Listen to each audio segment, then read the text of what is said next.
আজ তৈরি করে দেখাবো ঘরে থাকা উপকরণ দিয়ে খুব সহজ পদ্ধতিতে chicken tandoori recipe. Hello everyone, আসসালামু আলাইকুম। আমন্ত্রণ জানাচ্ছি লিজাস কিচেন থেকে চিকেন তান্দুরি রেসিপিটি দেখার জন্য। আশা করছি আপনাদের কাছে খুবই ভালো লাগবে। যারা এই চিকেন তান্দুরি তৈরি করতে ভয় পান, আমার রেসিপিটি ফলো করলে খুব সহজে ইজিভাবে তৈরি করে নিতে পারবেন ঘরে। এই তো আমি তান্দুরি তৈরি করার জন্য মশলাটা রেডি করে নিচ্ছি। এখানে আমি দিয়ে দিচ্ছি 3 টেবিল চামচ টক দই। এখন অ্যাড করে দিচ্ছি 1 চা চামচ সয়া সস। এখন দিয়ে দিব 1 চা চামচ টমেটো সস। এখন ভালোভাবে আমি টক দইয়ের সঙ্গে সসগুলোও ফেটিয়ে নিচ্ছি। এই তো এখন অ্যাড করে দিলাম 1 চা চামচ রসুন পেস্ট, 1 চা চামচ আদা পেস্ট। আবারও নেড়েচেড়ে একটু ফেটিয়ে নিচ্ছি। এখন অ্যাড করে দিলাম তান্দুরি মশলা বা ঘরে থাকা মশলা দিয়েও তৈরি করে নিতে পারবেন। আমি মিক্স মশলা অ্যাড করেছি, হলুদের গুঁড়া, মরিচের গুঁড়া আর স্বাদ মতো লবণ। এর সাথে অ্যাড করে দেব লেবুর রস। এই তো আমি ভালোভাবে গুলিয়ে নিয়েছি। এখন হাফ চামচ থেকে একটু কম আমি অ্যাড করে দিয়েছি ভাজা জিরার গুঁড়া। এখন অ্যাড করে দিচ্ছি 1 চামচ লেবুর রস। এই তো আমি ভালোভাবে নেড়েচেড়ে মশলাটা মিশিয়ে নিচ্ছি। এর সাথে অ্যাড করব সরিষার তেল। আপনারা অলিভ অয়েল বা সয়াবিন তেলও অ্যাড করতে পারেন। এই তো আমি অফ ক্যামেরায় অ্যাড করে দিয়েছি সরিষার তেল। এখন আমি মশলাগুলো মেখে নিচ্ছি। একটু পরিমাপে অ্যাড করলে হবে তেল, কারণ আমি হালকা তেলের মধ্যে কড়াইতে ভেজে নেব তান্দুরিটা। খুব সহজে ঘরে গ্যাসের চুলায় তৈরি করতে পারবেন এই তান্দুরিটা, কোনো ওভেন বা কয়লার ছাড়া। এখন আমি চিকেনের গায়ে দাগ কেটে নিচ্ছি। আমি আগেই কাটি নাই, ভুলে গিয়েছিলাম, ওই জন্য আমি পরে কেটে নিচ্ছি। আপনারা মশলা মাখার আগেই চিকেনের গায়ে দাগ কেটে নেবেন, তাহলে খুব ভালোভাবে মশলাগুলো ঢুকবে। এই তো এভাবে করে সবগুলো চিকেনের গায়ে আমি একটা নাইফের সাহায্যে দাগ কেটে নিচ্ছি।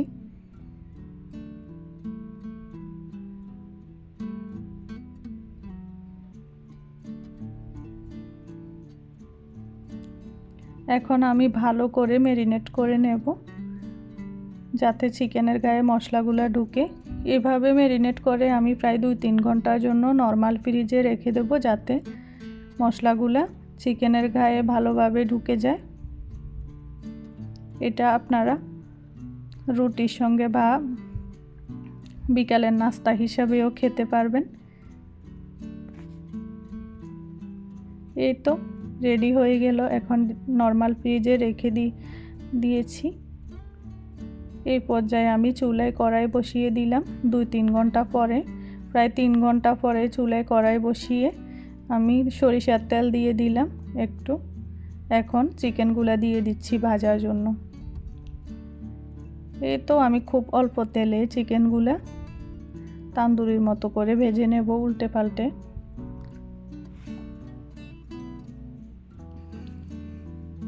এই তো চুলার আঁচ একদম মিডিয়াম টু লো হিটে রাখতে হবে। এই তো কিছুক্ষণ জাল করার পরে লো হিটে আমি উল্টে দিয়েছি। এই পর্যায়ে আপনারা চাইলে অবশিষ্ট যে মশলা আছে এগুলোও চিকেনের গায়ে লাগিয়ে দিতে পারেন। এই তো আমি কিছুক্ষণ পর চিকেনের গায়ে লাগিয়ে দেব। আবারও উল্টে পাল্টে দিচ্ছি কিছুক্ষণ জাল করার পরে।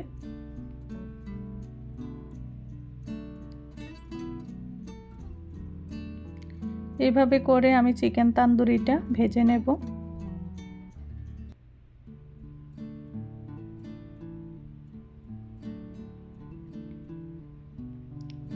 এই যে আমি আবারও উল্টে পাল্টে নিচ্ছি।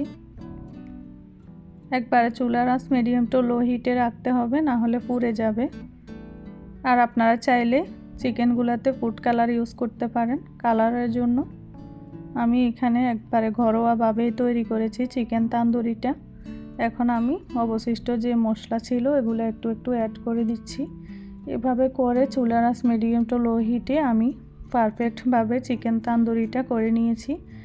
ভিতরটা একদম সফট হয়ে গেছে, উপর দিয়েও দেখতেই পাচ্ছেন হয়ে গেছে। এখন আমি তুলে নিচ্ছি। এই তো সবগুলো চিকেন আমি তুলে নিয়েছি। এখন যে বাকি অবশিষ্ট মশলা ছিল আমি ওই মশলাগুলোও একটু ভেজে নিচ্ছি চিকেনের সাথে খাওয়ার জন্য। এই তো চুলার আঁচ মিডিয়াম টু লো হিটে রেখে একটু পানি অ্যাড করে আমি ভালো করে জাল করে এই তো ভেজে নিয়েছি মশলাটাও। এখন আমি একটা সসের বাটিতে রেখেছি, আর সাথে গার্লিক সস রেখেছি, আর সাথে রেখেছি রুটি। এই তো হয়ে গেল আমার চিকেন তান্দুরি। যারা আমার রেসিপিটা দেখে ভালো লেগেছে তারা অবশ্যই বাসায় ট্রাই করে কমেন্ট বক্সে এসে জানাবেন। ভালো থাকবেন, আল্লাহ হাফেজ।